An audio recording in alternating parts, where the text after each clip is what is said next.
There are a lot of people still in this time of day that they just don't want to give South Africa the credit where credit is due. You know, when England and Australia, they suffer against Afghanistan in ICC events, South Africa, we remain undefeated against the powerhouse Afghanistan team.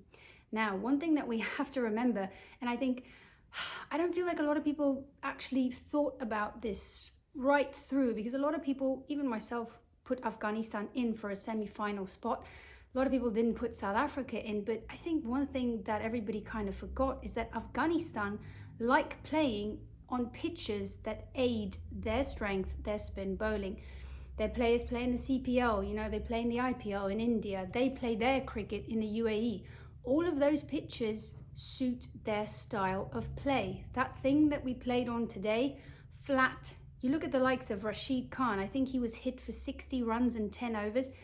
That was incredible. Noor Ahmed had a terrible day. You know, he looked frustrated because the pitch wasn't giving him anything. What does this mean for Afghanistan going forward? For South Africa, we saw what worked today.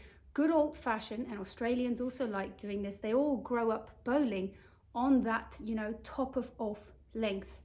Bounces. Australians love the bounces. Australians might not be such a bad shout to get into the semis. With the way that we bowl today, that's pretty much how they bowl.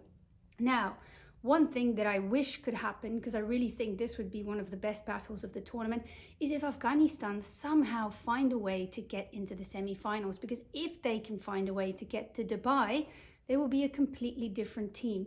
For the rest of the tournament, you know, they're a team who likes setting a target.